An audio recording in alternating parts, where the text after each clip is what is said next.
Bonjour les amis des oiseaux, donc je viens faire cette nouvelle vidéo pour vous présenter la préparation des futures cages de reproduction.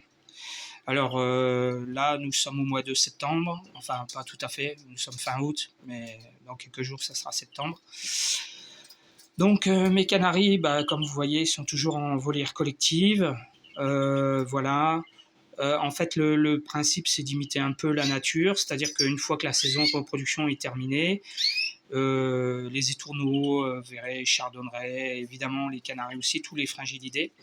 Ce qu'ils font dans la nature, c'est qu'en fait, ils se regroupent en grandes bandes, et les jeunes, les vieux, voilà, tout le monde, il n'y a plus de saison de reproduction, donc les oiseaux ne chantent plus. Hein, là, on les entend plus dans la nature, c'est normal, puisqu'il n'y a plus de raison, il n'y a plus moyen de limiter un territoire, il n'y a plus besoin de limiter un territoire.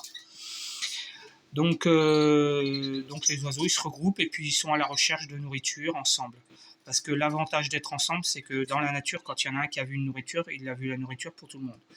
C'est un petit peu ça. Donc, on va dire qu'on a un peu copié la nature. Donc là, je les ai un peu pas nettoyés il n'y a pas très très longtemps en fait. Mais bon, ils ont ressali, mais bon, évidemment, c'est ça le travail des oiseaux. Hein. Donc globalement, mes oiseaux, bon, ils vont bien. Alors en fait, ils ont fini leur mue, la plupart, à 90%. Alors je sais pas si vous voyez, voilà. Ici, vous voyez, voilà, la femelle a été déplumée, par exemple celle-ci, déplumée derrière la tête. Donc ça y est, c'est un mauvais souvenir, c'est terminé. Voilà. Il reste encore celle de derrière, mais bon, ça va bientôt se.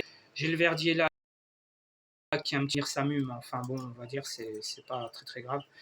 Après, c'est des détails. Donc voilà, tout le monde a fini sa mue. Alors, il n'y en a aucun qui chante par contre, hein, c'est normal puisque ils ne sont pas en saison de reproduction, donc ils n'ont aucun intérêt à chanter, comme je le disais tout à l'heure. Et puis, je leur donne, vous voyez, je vais leur donner des pommes. Voilà, ils sont tous autour des pommes. Je leur donne des graines, hein, un mélange de graines normales. Voilà, de l'eau, un petit peu de miel. Bon, rien de bien spécial, quoi. Hein. Voilà, celui-ci. Voilà. Rien de très très spécial, si ce n'est que voilà, donc je mange, je bois, je dors, voilà, tout va bien. Et donc, comme vous le savez, moi je les fais reproduire assez tôt dans l'année, que je les fais reproduire dès le mois de janvier. Alors, pour les faire reproduire au mois de janvier, il y a un secret, enfin un secret, c'est pas vraiment un secret, mais les oiseaux, en fait, pour le mois de janvier, le secret, c'est de les préparer le plus tôt possible. Le plus tôt possible, c'est minimum 2 mois avant. C'est-à-dire, si vous les faites reproduire au mois de janvier, il faut les préparer dès le mois de novembre. Après, préparation, quoi, donc je vais expliquer, elle est en plusieurs étapes. Voilà. Donc au mois de novembre, mais nous sommes au mois de septembre. Alors vous me direz quel est le lien. Là, en fait, le mois de novembre, c'est un minimum, mais rien ne vous empêche de les préparer plus tôt, c'est-à-dire de les préparer au mois d'octobre ou pourquoi pas au mois de septembre, comme je m'apprête à le faire. Bon, moi, j'ai un petit peu une difficulté là, parce que j'ai toujours le problème de déménagement qui ne vient pas, donc bon, bref, je fais avec, j'essaye de m'adapter, enfin voilà. C'est pas facile, mais bon, on va y arriver, quoi. Donc voilà, vous voyez, tous mes oiseaux sont donc là, et donc je commence à préparer la cage individuelle. Parce qu'effectivement, le but, ça va être, je vais commencer à séparer mes oiseaux et à les mettre dans des cages individuelles, qui aura deux avantages. D'une part, c'est de les habituer à leur futur espace de reproduction. Donc évidemment, plus tôt on les prépare, mieux c'est. Et la deuxième chose aussi, c'est que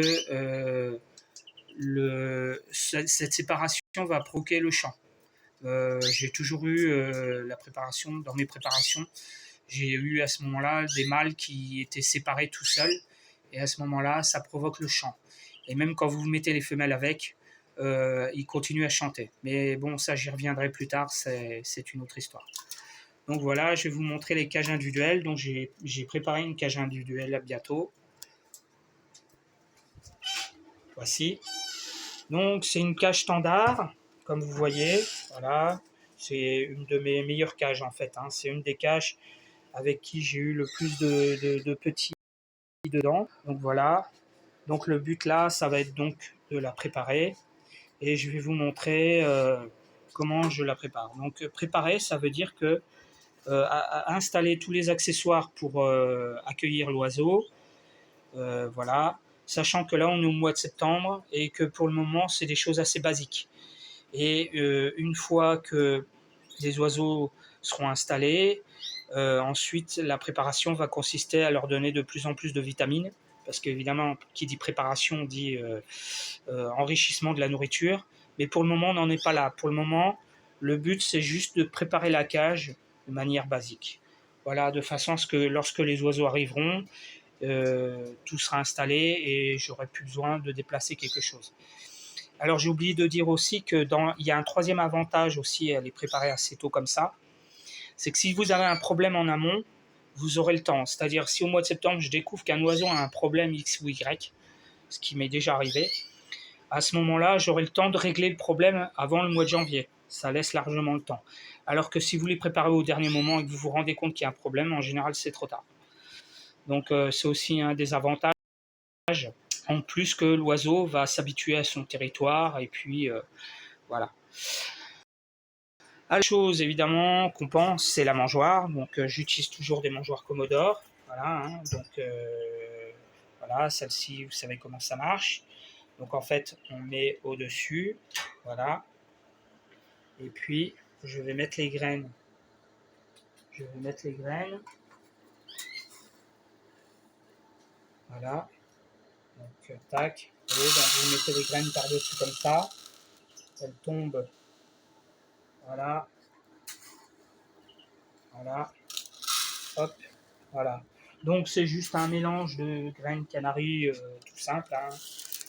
Pour le moment, il n'y a pas besoin de choses sophistiquées puisque c'est juste le début. Voilà, donc vous fermez le territoire, vous fermez la mangeoire. Donc elle tient par des petits crochets qui sont là, voilà.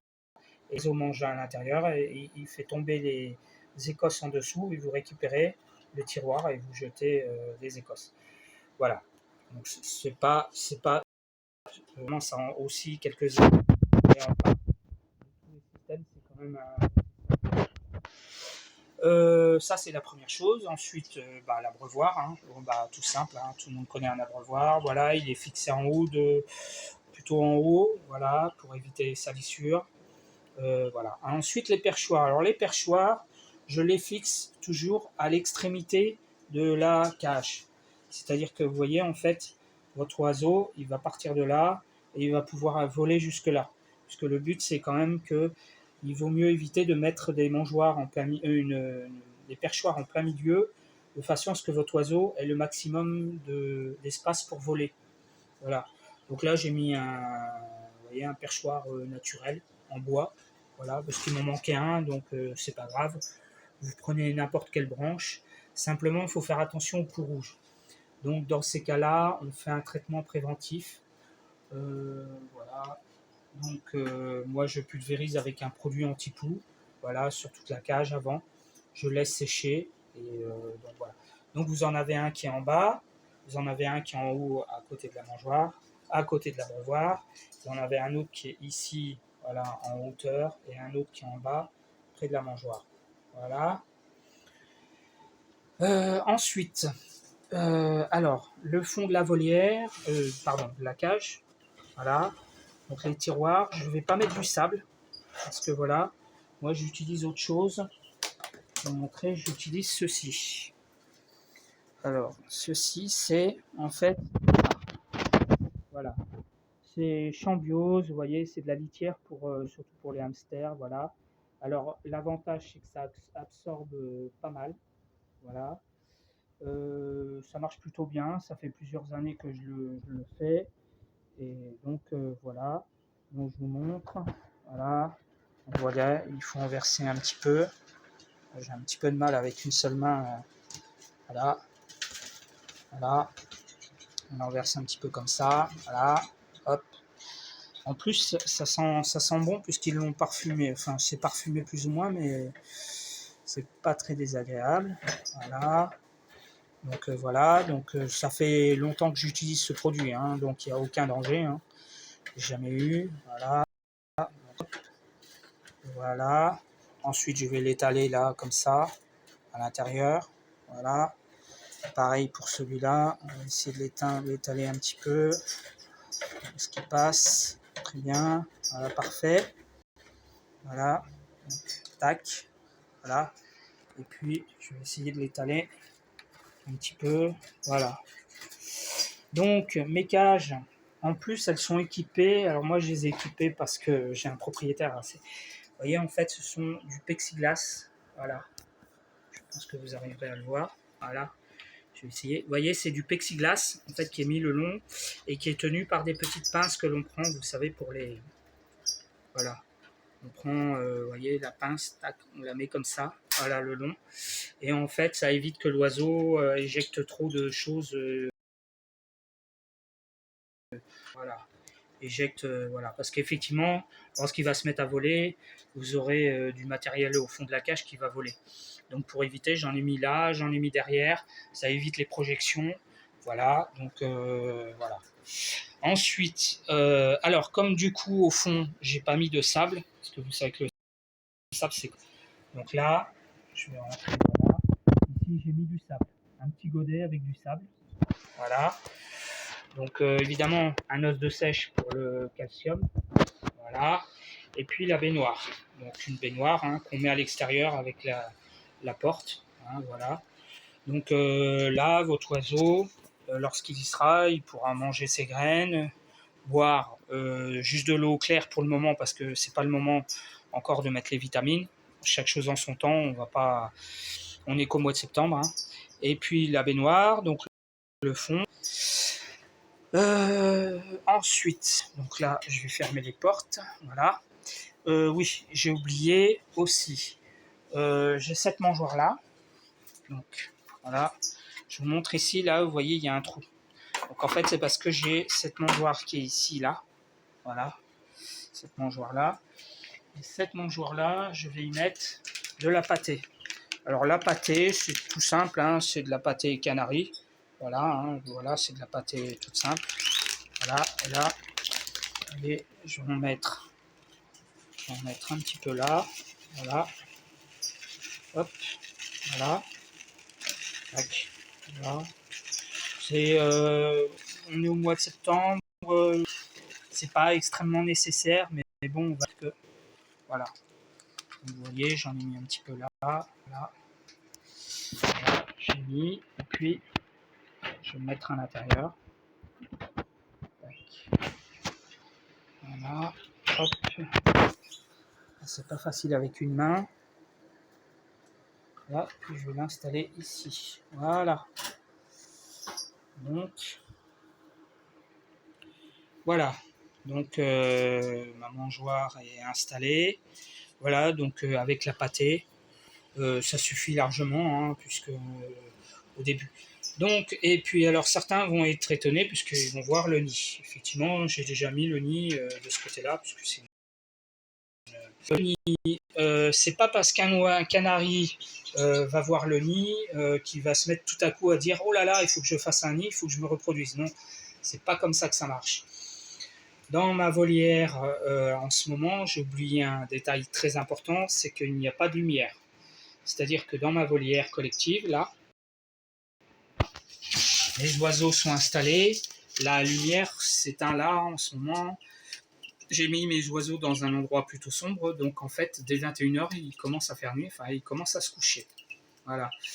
Donc pas de lumière, pas de chauffage. C'est extraction.